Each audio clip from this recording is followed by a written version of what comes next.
This is Active Ingredients, the podcast that spotlights the thinking, behaviors, and decisions behind life sciences leadership. I'm your host, Tom Dove, founder and CEO of Fraser Dove International. Today's guest is Vlad Makarenko, a global HR leader who's taken an intentionally unconventional path through the industry. From setting his sights on the head of HR role very early on in his career and achieving it by 30, to stepping out of HR to walk in the shoes of the business, Vlad's career is built on clarity, bold moves, and a deep understanding of what leadership really demands. We will be talking about owning your career direction, building credibility, what a practical leadership framework looks and feels like, and why self-development is often the hardest but most important work a leader can do. Let's get into it. How are you, Vlad? Thank you, Tom, and thank you for the great introduction. For a moment, I was thinking, who is he talking about? And then, of course, I had to look in the screen and realize it's me. So no, doing well. Thank you, and great to be Perfect. here. Yeah, great to be here. We've had lots of good conversations. You've spoken, sorry, to lots of people in my business too. So I'm really pleased for today's discussion. But we always kick off the podcasts in the same way. Okay, I always like to ask the question, what do you think are the three key ingredients of a successful leader and why? Thank you for the question. I read quite a few books on leadership, on management, and at one point I was looking for a distillation of everything I've read and I've seen in real life as well. And there's obviously 7 steps of this and 5 elements of that. But I really distilled to the 3. So it's interesting you're asking about the 3. And for me, good leadership has those 3. I call it the leadership triangle. Actually, I refer to it as leadership triangle. One is strategic leadership. So there needs to be some kind of a North Star. There needs to be a big, hairy, audacious goal in the words of Jim Collins. There needs to be some kind of a dream, North Star that guides the direction of the business and of that leader who leads the business.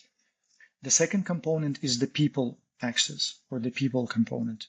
So do I have the right people? Are they motivated? Are they engaged? Are they with me on this journey?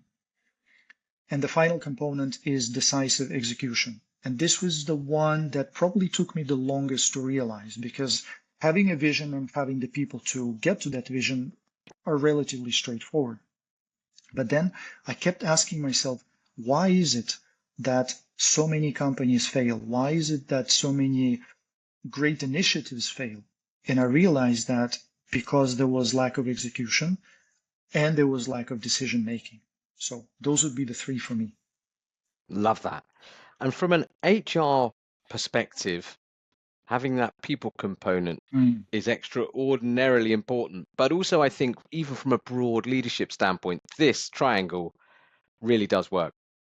I agree, Tom. And whenever people ask me about, oh, well, so people is kind of a bit of a fluffy subject and so on, I say, to be honest, the CEO is normally for me the chief people officer. Because think about it this way. Whatever we do in the business is relatively straightforward. There's some kind of a product, whether it's service or physical product, and there's a group of people that do something with that product. That's all there is to it. So if you don't have the people to do something with the product, it doesn't move. There's no change. There's no achievement. There's nothing.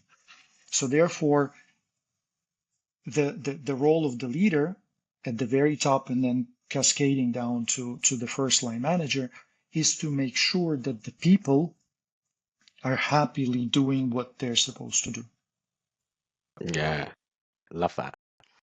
So let's kind of cast our memory back, not too far, but we're going to go back to school, university time, okay, and try and understand a little bit more about Vlad at that point in your life. And were there any signposts or directions at that time that you now think maybe put you in the career and the position that you're in now? Mhm. I didn't like school too much. There was number one, it was in the Soviet Union times, so there was too much kind of boxing everyone into one framework. And for me, the real life started with perestroika, when there was kind of the doors just opened and there was an opportunity to express yourself, the opportunity to disagree, the opportunity to think, to speak. I mean, that was really great for me. But the one thing I realized, I was speaking with a colleague of mine, and we realized that you can ask one question of candidates who are aspiring to do a leadership role. Were you active in the Komsomol? Komsomol was like a miniature communist party. And if they said yes, we were, and I was the head of this and I was the head of that, then most likely that's a natural leader you're talking about. And when I looked back, I was actually the chief Komsomol leader in the school, and then in a funny way, I got promoted to a chief of the district of schools. Okay. So, and I didn't really make much sense out of that at the time. But when I look back, there was always that interest for me to be in that leadership role. And what was interesting about that was I was not really doing it for my own glory, but I genuinely wanted to do something meaningful for the others. And I realized relatively quickly so that the best place to do that is to be in a leadership position. So there was that component for me. So yeah, I started early, you could argue. So, so as a young man, kind of putting the captain's armband on, corralling people, was it a relationship-driven game even back then? Relationships are inevitable part of this, right? Whenever you have people, you have relationships. And as I said, school was tough for me, and maybe in a way that was my idea of improving things, because I was then proposing, let's have some concerts and let's do this and let's do that, and I was kind of trying to improve the situation in school that was so miserable for me, and maybe I became a leader because I was trying to improve things for me and coincidentally for other people. But when Yeah. you think of it, Tom, I was once talking to a mentor of mine. I had several mentors in my career, and one of them said, "Look at it this way: if you really mean well for the organization and for the people and for the business, try to get to a position of leadership where you can influence things in a positive way, right? Because it's better that you are there influencing good things than it's someone who does not have, is not well intended or is not really caring about the others or not caring about the cause. So therefore, I think the shout out is to the people who have that component in them. Like, I want to do something meaningful for the society at large or for my organization. Think about stepping up to a leadership role and affecting larger group of people from that position. Nice. And from a university age or school age, stepping into that space, did you feel at home then, being able to, as you said, be well intended, influence others? Did it start to feel like something that you enjoyed? Yeah, it did actually. It was a good feeling. Had the that role had, as always, any leadership role has an element of admin that we normally don't like, right? So my role was I was supposed to run around the school and collect 2 kopecks, which is like 2 cents, 2 pennies, which was a monthly contribution from every Komsomol member that then I was supposed to put in my bag, carry it to a post office and deposit it into the general account. So that was the my payment for being in that leadership role. Yeah, that was quite funny. Love it. And then let's have a discussion about your, university days. Because weren't you into international law? Didn't you start to broaden your horizons in a different way from an education standpoint? Well, this was my second degree. My first degree was in teaching. And when you think of it, teaching is a wonderful profession. And I'll talk about it a little bit later in our podcast. But teaching is what we do in many ways in our leadership roles. When you think of it, right? We get people who report to us. Sometimes we get professionals who know exactly what they're doing and they just need to be kind of left alone with the general guidance. But if we're lucky, and I love that personally, is to have people who have the attitude but don't have the skills, right? And that's the kind of motto I've been using throughout my career is whenever I can, I try to hire people who are well intended, who are meaning well, who want to grow, who want to maximize their potential, don't have the skills yet. And this is where I come in and I teach them in many ways the skills, and I coach them in many ways um, to get to the maximum of their potential. So teaching was good for me. The international law was also quite interesting because as I started working in multiple locations and I needed to quickly understand the labor law in different countries, sort of between UAE and then moving into, I don't know, Kazakhstan and some other places. The broader understanding of international law was helping me to kind of look for patterns and almost as I was almost able to ascertain, yeah, most likely the law will be like that because the international law is based on some key principles and local laws are normally also based on the same principles. So, and I think what's important here is, again, when we look at our direction in our career and we have a certain idea of where we want to go, it's important to look at every element of our education or our learning or the books that we read, and to kind of build that puzzle so that we do a mosaic of various experiences, learnings, and backgrounds to fill us up so that we can be the best professional that we can. Yeah, I love that. Yeah, because your foundations look really solid. Actually, when you cast your mind back, the Mm, teaching, the international law, the, ability to bring people together, but also there's a bit of an entrepreneurial element in what you've done growing up.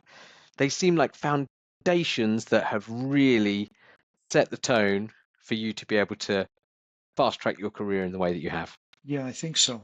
And the other thing is, my dad was in the military, Hmm. and that meant that we started kind of expating from a young age.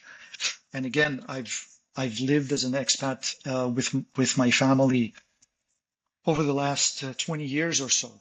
And then again, when I look back, I was starting very early on to get used to the fact that you don't get attached to a place because a year later, 2 years later, you will be in a different place.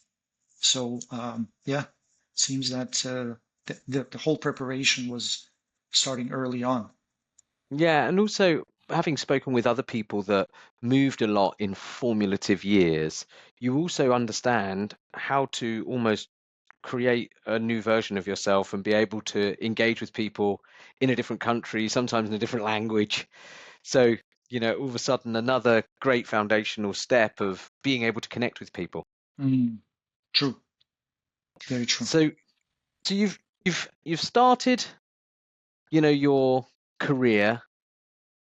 When did you first feel like you were actually a leader professionally? Mm, that's a good question. I think it was about, it wasn't on the first day of becoming the head of HR because that was my dream and that was my goal. When I started as a management trainee, I was immediately kind of keeping an eye on becoming the head of function. That was my goal. And when I first moved into my role, I was lost, I have to say. And There were too many things. It was too chaotic. It was scary. It was difficult. It was not clear. And I'm really glad that I was surrounded by the two managers, the functional and the general manager, who took the time to coach me and give me direction, give me guidance. And I think about after a year maybe on the job, I was like, yeah, I'm actually getting the hang of it. I'm beginning to understand what I'm supposed to do. I'm getting some feedback. I'm looking at people's eyes who are like, oh, this is great. Thank you for your support. The business was running well. Things were getting organized in the right way. So yeah, it was. But I want to point something out very important is when we make appointments of people to positions, right? Especially if it's a promotion. We never promote people to the level that they have done before. Promotion is always from a lower level to a higher level, right? That's the nature of the promotion. We oftentimes just assume that, the person will figure it out somehow. Well, they may, but they will figure it out much better if there is some good support in the form of ideally the line manager who supports. There's the body support, there's the mentor support, and all sorts of other support that should be given to the people in order to succeed, right? And after my first 6 months on the job, there was a question whether I would actually make it, right? And then the fact that I had that support system around me enabled me to eventually succeed. Nice. And how so you're feeling like a leader, but maybe with a little bit of um, as you said, a little bit scared, found it a little bit difficult, but broke through that 6 months. How important were those mentors at the time, and what kind of guidance were they giving you, and how did that set you up for your, future mentoring yourself? Thank you for this question. I think there were two very important things. The support at that level. There's this situational leadership that some people kind of use and some people don't. But I would definitely recommend that leaders brush up on this notion of situational leadership, because my situation at the time was not so much that I was not willing. I was super willing. I was working crazy hours and putting sweat, blood, and tears into this, right? My issue was technical knowledge of the politics, for example, technical knowledge of how do I deal in this whole matrix organization.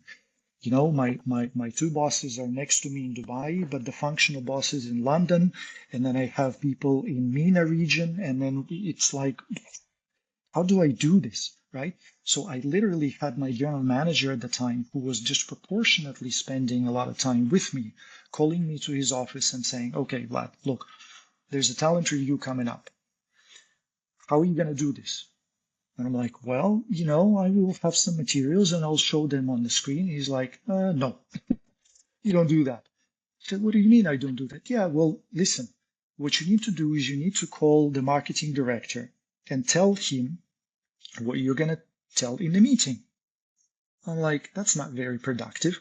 He says, well, because if you don't and you get to the meeting, the marketing director is going to say, well, but I disagree with what you're showing here. And then what are you going to do?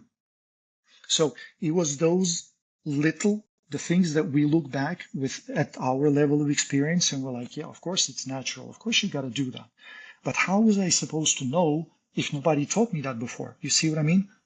So the role of the leader in that sense is not to assume that the person knows some basic fundamental things, but to actually go in and say, here, I will extend my hand, I will help you, especially in those early days and months. So that was critical. That was important for me. And you broke through that um, belief moment and started to believe that that was your moment, your calling to be a leader. You and I have spoken about a real catalyst of change for you was when you really started to take ownership of your career. So the confidence was Mm. built. Can we talk a little bit more about that? Because you were setting some clear goals and making some bold moves. So that kind of intentional aspect of ownership of your career, I'd like to understand more about that. Yeah, I call it the North Star. So as you know, I also have like a it's not even a company, but an entrepreneur who also helps people with career advice, and either in the corporate or in that other in that other work I do. Oftentimes I ask people, so what is your career aspiration? And they're like, well, my next role should be senior manager. And I'm like, but that's not the question. The question is, what is your North Star? What is your big goal? What is it that you want to do when you grow up, so to say, right? So that was important for me because when I started as a management trainee, I was coming across in my conversations, in my questions, in the way that I prepared presentations, I was already trying to work as a head of HR. Whenever I would go to my boss at the time, this was back in Ukraine, I would not just go in with, well, what do you think? Should I do? I was going in with the understanding, like, what if I was the final decision maker? I was in the shoes of that person and I was coming to myself. Would I show this presentation? Would I do this differently? What would be the conclusions of that? What's the decision I'm making? And those were the things that really made a big difference, I believe, right? Having that North Star and beginning to already act as if you are in that position.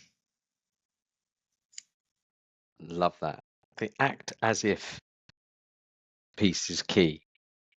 Did you start to act as if you were already living in new countries as well?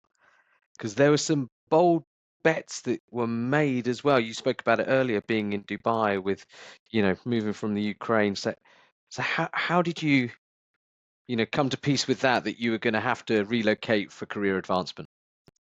Well, I wanted to do that. So again, this was on my uh, to achieve list, if you wish. And again, is it partly because we moved with my family when I was young? Maybe. But there was also a component of I wanted to see the world. I wanted to go into kind of get broader perspectives. So for me, the head of HR role was ideally in a foreign country as well. Uh, Part of the plan was that maybe I become the head of HR in the local country, and then I step out. I come back. Sorry, yes, and then I move out into a foreign country. But then the funny thing happened is that I was actually sent on an assignment to the foreign country for my first head of HR role with the idea that then I would come back into Ukraine, which never happened in the end. So I just continued expat. Yeah, because it looks as though, with your North Star, that you're intentionally almost looking for these career forks. So you get to a point where it's like, right, I now need to make a decision. What am I going to do next? Because you've made bold bets, you've It's moved true. countries, but also you've changed industry. You went from tobacco and then intentionally took the opportunity to move into the life sciences. So how did you come to that decision? Yeah, that's a great point, Tom. So when I reached the head of HR role, and as you asked earlier, when I felt that I was comfortable in that role, then there was an offer for me to go to the headquarter in London. And I spoke to my mentor at the time, and I said, like, what do you think? Uh, should I stay? Because I mean, things are going great. The team was shaping up, the business was performing well. We just had a new baby born in that country, in Dubai, and things were just generally, looking great. And then I said, so what do you think? And then the guy said, look, well, you're the one who comes across to me as someone with the potential to grow and to continue developing, right? And he said, if this is what you want to do, then you need to ask yourself a question. Of 10 tasks that you do in a month, how many of them are such that you wake up in the middle of the night, you're kind of pulling your hair out, and you're like, ooh, I'm not coping? I said, at this point, if I get one, it's exciting. He says, you're not developing. You should be looking at 6 to 7 of those pull your hair out episodes out of 10, because then you're really developing rapidly. So you ask about the fork. I moved out of a very comfortable seat into a headquarter role where I had, out of 10, maybe I had 11 of unknowns, where I was like, I have no idea what I'm supposed to do. So, and then I think I just continued on that path. So whenever I felt that I was comfortable, that was a signal for me to look for a fork. And you see, that's where having that North Star is very important, because what if the fork is not kind of at 20 or 30 degrees? What if it's at 180 degrees?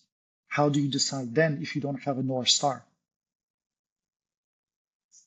Yeah, I love it. I love that you seem to find comfort in uncomfort. Mm. Comfortable being uncomfortable, as they say. Yes, but then again, it's because the main direction is to continue developing. If I was looking for comfort, then in some of those, well, number one, I wouldn't be looking for forks. I'd be kind of saying, well, let me stay where I am for as long as I can.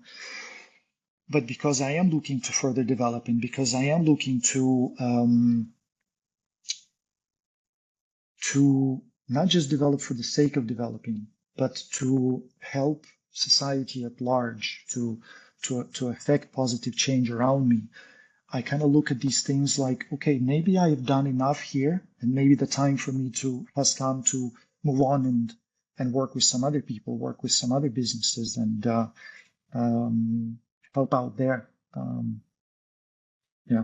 And you were able to leave one industry and then move to life sciences in a really big, well-known German player that you were at for a very long time.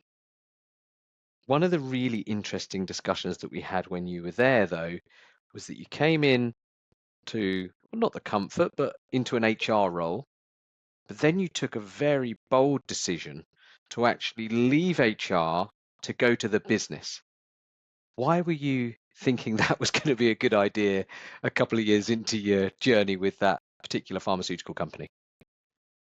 I started thinking about it even with the previous one, but I didn't want to go into direct sales in tobacco, to be very honest, because I think I was reaching the level of Maslow's pyramid, where I was beginning to look at self-actualization and even the level of transcendency, in the sense of like, what am I leaving behind me, and why am I doing what I'm doing?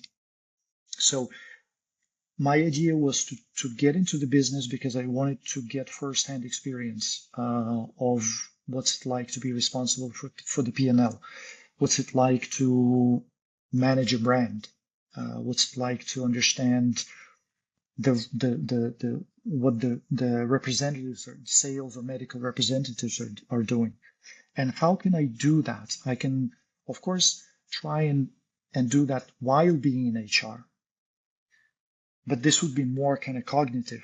This would be less of feeling on my skin, right? So my idea was to move into the business to get that firsthand experience. So when I moved into life science, I was like, okay, I don't have the limitation of tobacco anymore. And therefore now is the time for me to get that first-hand experience because I actually enjoy doing what I'm doing. I'm saving people's lives. I'm improving people's health. So if I do that directly by selling product to them, then that's a double whammy, right? Right? I'm in nirvana on both accounts. Yeah, Because what we see in HR is often an HR leader is a bit of a T-shape. You know, they are an expert in one domain, and then as they cascade the levels, they become a bit more of a generalist because they understand all the different aspects. So you are also adding another dimension on top of that by really understanding and I suppose now having empathy for the stakeholders that you were supporting and working with and trying to get into their shoes. that's it. That's exactly the point. But there was also, I have to say, there was also a component of kind of an achievement of the impossible. Because when I first spoke to my general manager in that company, and I said, this is what I'd like to do. And then he says, do you realize that that has never happened in this company? I'm like, well, great, we could be the first ones, right? There was this almost like creating a platform for the other HR people, or it doesn't have to be HR, for the enabling functions people to be able to step into the business and get that first-hand experience. So if it was done once, why can it not be done again? So this pioneering entrepreneurial spirit was also a component in that, I have to say. And then what did you realize from an HR perspective? Did the tools that you thought, the business had from an HR perspective, what was the reality? Was it very different? Yeah, it was. It was, but it actually goes both ways, Tom. So on one hand, in HR, sometimes we offer too many tools and ideas that are not immediately usable by the people in the business. It's too sophisticated sometimes, too methodical, too technical. And I use the metaphor. We go to some people who sit in the middle of the desert and we say, hey, people, guess what? We will mine Bitcoin with you. They're like, what are you talking about, man? Like, what's Bitcoin? What's mining? We don't have computers. Just give us a glass of water because we're thirsty. And this is what it feels sometimes when we go to some business leaders and we talk about creating engagement and creating succession planning and doing all those things. And then they're like, I just have basic needs. I need some, I need, I don't know, my people don't have a mouse. I'm exaggerating on purpose, right? Yeah. So this was one realization for me. But the second realization was that, in fact, we do need to go to those people in the desert and tell them that, yes, a glass of water is cool and it's important, but we can actually mine Bitcoin. So it goes both ways. And now for me, because I worked as a medical rep, because I worked in marketing, because I worked in distributor management and so on and so forth, I can go to those business leaders and then to say, I was in your shoes. I agree that what you need right now is you need very basic things like hire me a key account manager. We will do that for you. But I also want to tell you that succession planning and engagement are important and they will help you achieve your business goals. And that's what I can do now with more credibility than I could do before that that I had not experienced those jobs on my skin. Yeah. And you gave me a soundbite last time we spoke where you were like, it's actually understanding those you serve and then being more pragmatic with the solutions that you can then discuss with them. That's for sure, Tom. 100%. But then, as I just mentioned, you take it to the next level. And then you say, yes, I will give you a pragmatic solution now because you are at that level. But what I want to do for you as well is I want to help you become more sophisticated, to be able to use more advanced solutions in the future. So I will support you, and I will tell you that it is possible because I was in your shoes. So it's it's a two-way dialogue then. Yeah, love that. And then you came back to HR. And when you came back, was this the moment where that kind of personal framework, I know it was actually your three active ingredients, but the framework for what great leadership looks and feels like, strategic thinking, people, and decisive leadership, is that where it really started to come to the fore when you came back in a much more senior HR leadership role? The three active ingredients are applicable in any role, to be honest. I think they're more applicable. The strategic component is more applicable in bigger roles, right? So if you lead a business unit or if you lead an organization, like if you're a CEO and if you don't have a clear vision of where you're trying to get to, it's very hard to rally up the troops, because if you don't know yourself where you're going, like how can you lead the people there, right? But even in smaller roles, it's also important at that level, because then maybe you're not creating that vision, but you're helping your team members, your employees, if you wish. You're helping them link the bigger objective, that North Star, to what they're doing today. Because they need to. I was interviewing someone today for a product manager role, and this person was telling me that they have 9 products that they need to manage as a product manager. And I said, wow, that's quite nice. So it turns out they're double hatting. There should have been 2 people and there's 1. And so anyway, but I said, how do you prioritize? How do you decide of 9 things that you can do today? Which one is it that you need to focus and spend some time on? And the answer is, well, it depends on the North Star. What is our biggest opportunity? What is our biggest goal? And what is it therefore that I can deprioritize today? So without that component, it's hard to do that. And then it's all about, as you said earlier, the decisive execution. There is no magic formula for that, as you'd said, but what's the key, do you think, in the decisive execution? That's a hard one, Tom, because if you look at it from a motivation point of view, right? There's that phrase that if you enjoy what you're doing, you don't need vacation. I think Trump said that, or someone said that, right? I believe we do need vacation. Don't get me wrong. I'm not advocating for that. But one thing is to be motivated to do what you're doing, because then deciding and executing is fun. You know from your profession, and I know from my profession, that there is a lot of miserable people in wherever they are.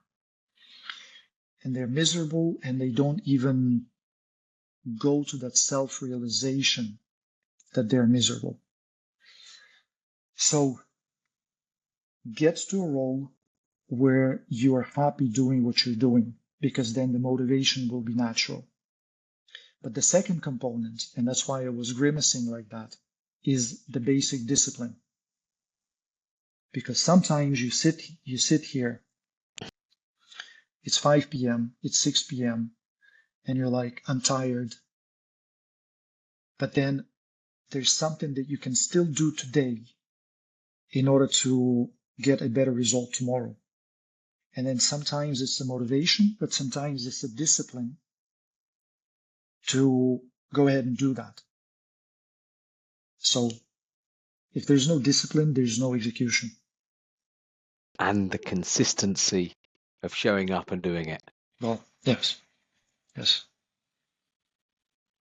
Now, if we were to look at one of the things that you've consistently done, okay, not everybody has, but you have consistently sought mentors or invested in yourself.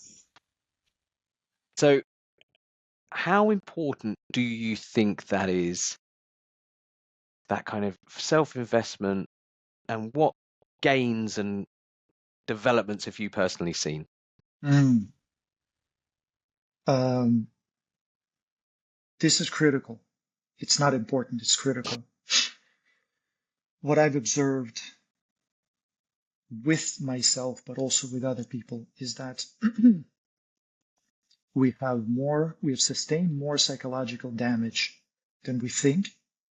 We as human nation, as individual people, as members of the society, that came from teachers, parents, grandparents, someone in the street, I don't know, our peers in school, whatever. And then some of those traumas, insecurities, whatever, there's a raft of things that have happened to us. We just carry them with us, like that hedgehog, is carrying leaves and apples and whatever they're carrying. I don't know if it's true, but I think in the early days, whenever they would show a hedgehog, they were always carrying something on their back, on the needles. So have that image of carrying a huge apple on your back and trying to run fast. It's hard. But if you don't realize, if you don't have that self-awareness that this is what's happening to you, something is bothering you, something is pushing you down, but you don't even know what that is. So investing into an analyst, investing into a coach, investing into a mentor, and normally mentors are free, just saying, right? Normally you have to pay for an analyst and a coach, but to uncover and get rid of some of that heavy burdens that we carry psychologically, that is a door to not being miserable and to actually enjoying what you're doing, both professionally and personally. So I started relatively late with this work. Started about, I think, 6 years ago. But I started, and that was a key to becoming much healthier, becoming more aware of what I like and what I dislike and why I'm making certain decisions, how I'm affecting others, and a raft of other things that help me be a better person, be a better husband, be a better father, be a better professional, be a better HR person, be a better business leader. So again, the shout out to anyone who is looking to build a career is, before you look at an MBA or a CIPD or whatever, I would strongly recommend invest into an analyst, into a coach, understand who you are, meet yourself, get to know yourself more intimately, and then on the back of that, then decide what you want to do. And maybe you don't need an MBA. Maybe you need something else. Yeah. And that kind of self-awareness Mm. and coaching, have you had it both ways where you have both been the coach for others, but also had the coach support? And how does that feel on both sides of the camp? Well, having a coach helps you be a better coach yourself.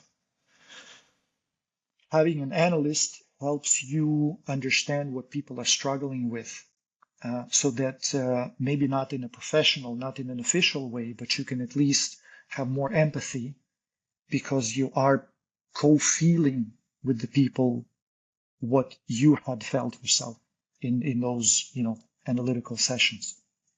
So for sure, it's again, it's it's like giving advice to someone on how to play guitar if you had never even tried to play a guitar. It's as simple as that. Yeah, love it. And then you've been able to take this like investment in yourself and then also use it when leading in some very different cultures, or maybe even leading in a virtual setting. How has that self-development helped you be a better global leader? I think that's probably something that our listeners would be interested in. In some ways, it's simple because, again, you're like another metaphor.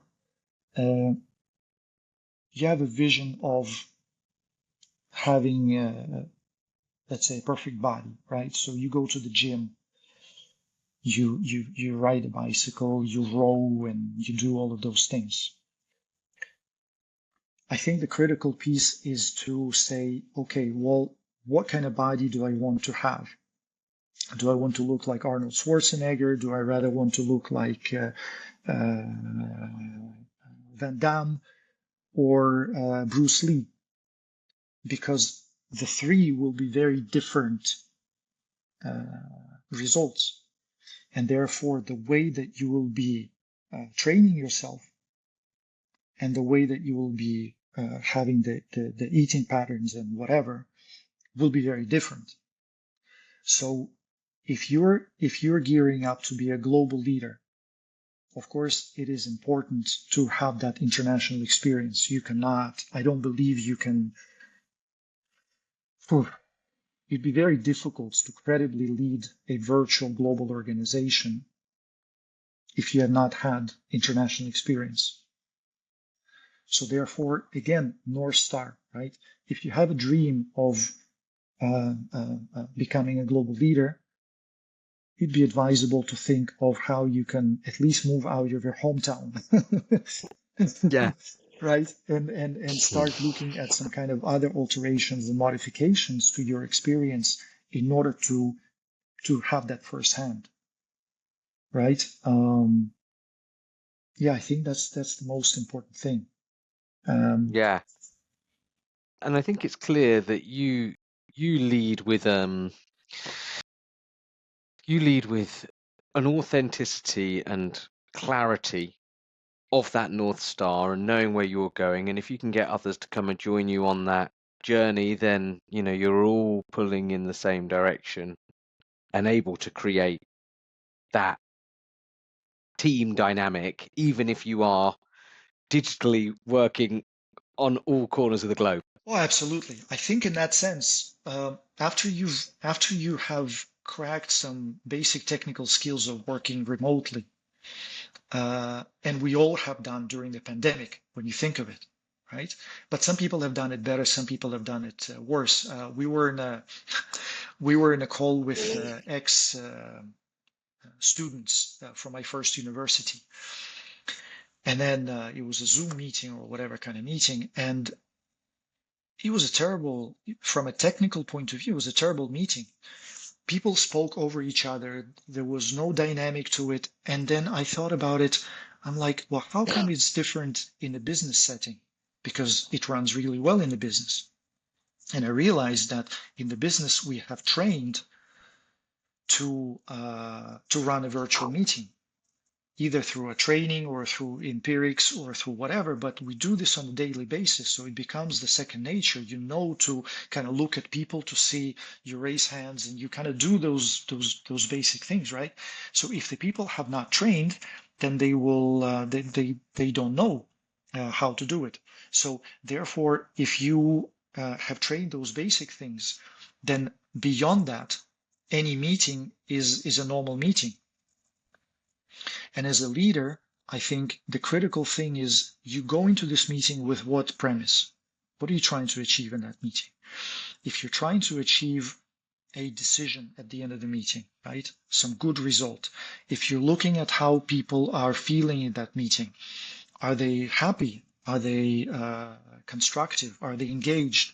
Or are they kind of doing this and or trying to disconnect from the camera? If they disconnect from the camera, most likely they're doing something else. And do you call that out and you say, "Hey, Frank, I noticed you turned your camera off. Like, what happened? Are you okay?" And then you see Frank kind of reappearing, which, so some of those technical things in a virtual setting are very important, but it all boils down to just observing people Yeah. and truly caring for them, right? Was this meeting helpful? Has that helped them become a better professional? What have they learned in this meeting, whether virtual or physical?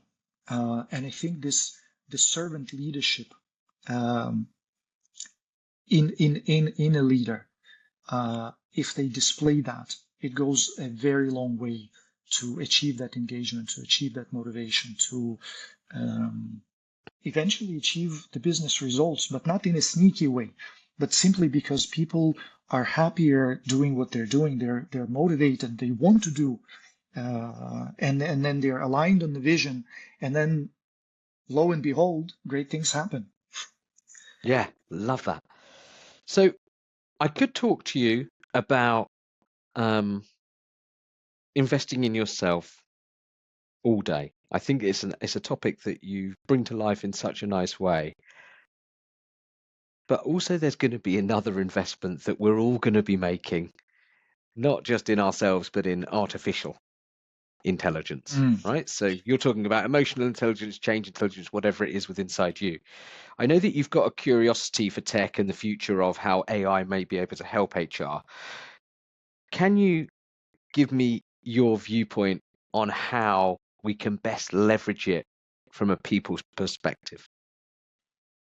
That's an interesting topic, and of course, some functions or some professions have a bit of a fear of being obsolete, the FOBO, in front of AI, and they're thinking, okay, well, if AI can do this and it can do that and it can do the third thing, why am I needed then?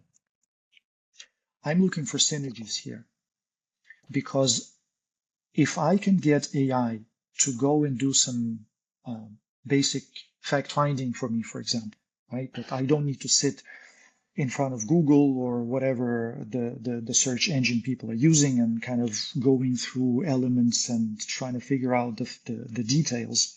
I can just write a request, I get that. Then I can use more time to help my HR lead in one of the countries to prepare for a better business review, for example. AI cannot do that, I don't believe, right? Not, at least not at this point, but I can do that now. And I sub-delegate some of the more technical work to AI. That's a good symbiosis for me. And I think we shouldn't be afraid of that. Yeah, it can aid and it can help. I don't see AI taking over people leadership as such. Yeah, I'm on the side of the camp where it's like I think that the AI piece might actually fuel better human, empathetic leadership if people are freed up to, relinquish some of the more administrative things and then free themselves up to work on themselves and understand those that they're serving in a better way. So Yes, hopefully it isn't the end, hopefully the Terminator, style things won't come, but that's what I'm hoping. AI, if you're listening, I'm on your team. yes, Um, so I like to kind of bring the end of these discussions. This has been absolutely fantastic today, Vlad, by the way. There are so many good, simplistic things that people can take away from this episode and instantly go and put into their own working daily habits. But I'd like to understand a little bit more of what you think about the future of leadership. I know we just touched on it with AI, but um, within life sciences specifically, what do you think is going to be the future of executive leadership? I may give us a surprising answer, Tom. And this is interesting because the same question applies to what is the future of a business. not leadership, but generally speaking, right? And what is the future of finance, and what is the future of this, that, and the other? And oftentimes we hear the phrase, let's get the basics right. On leadership, my shout out to leaders, get the basics right. Just a minute ago, you spoke about empathy. How many leaders do we know that are really empathetic? How many leaders truly coach? They ask coaching questions in a business setting. Not many. I'm really happy to say that, as you know, I joined Alpha Sigma just recently, and I'm seeing that here in this company. So in a business setting, people are asking coaching questions, which is amazing. So feedback, constructive, open, sometimes hard, but honest feedback. How often do leaders do that? Unfortunately, not that often, not in my experience. So you ask me about the future of leadership. I'm saying if we can get the basics right, the future of people leadership is great. If we dream of some sophisticated leadership models of I don't know what, but we don't do daily leadership work with our employees, it's going to fail. Yeah, I spoke to my leaders earlier today about not having to reinvent the wheel, but reinforce it. That's it. Or And I think, use it for that yeah, matter, yeah, right? exactly. Yeah, don't just go on to another thing. Mm, But I think you're absolutely correct. Empathy, coaching, feedback, in a world where we feel short of time, those are three leadership traits that are often forgotten because of the pace in which companies or people feel they need to move now. that's it. But if you could slow down and pause, be more empathetic, ask the right questions, as said, give some constructive, hard-hitting feedback at times, your team and those people that you serve will feel And a lot better for it. maybe one more question. So those three that we spoke about, and the fourth one is, what is it? What is it that you want to achieve with your life professionally? Again, how many leaders ask that question? So in HR, we try to kind of push them in that direction to say individual development planning, talk to your people about their career perspectives and so on and so forth. And they're like, oh, okay. But again, genuinely. So what is it, Frank, what is it that you want to do when in 10 years time? And that question may lead to a number of answers and a number of realizations, because one realization could be, you know what, dear boss, I'm super happy where I am. I just want to continue doing what I'm doing, right? I will learn new tricks and so on, but I'm happy where I am. But let those people be, right? Not everybody wants to be a CEO, but if someone says I want to be a CEO, and they're in the meantime they're not learning, they're not developing, they don't have any mentoring support, they don't have any psychological support, they don't have a plan, like how are they going to become a CEO really? They won't. So the role of us as leaders is to, well, start with that question. Yeah. Let me ask you one last question. Yes. If you could go back to talk to your younger self in that first leadership role where you were struggling with those doubts, what advice would you give a younger Vlad? Mostly get on with that psychological support and with that coaching ASAP. Get rid of those, get rid of that heavy burden on your back. Um, and then interestingly, once you once you get rid of that burden, you all of a sudden realize that maybe you're not a hedgehog, maybe you're more of a bird that can fly, right? L- That would be Love it. the advice. Love it. Well, Vlad, I have had an absolute ball. It's been great. You have given some really good, as I said, practical advice that I feel that listeners will be able to take some notes and start implementing. I love the triangle that were your three key active ingredients, and you can see that that permeated all the way through your career and some of those big bold moves that you've made. And kudos, you've had a really cool career, you've lived in some cool countries, and you've given back. So, I've really enjoyed today's conversation, and I hope the listeners will too.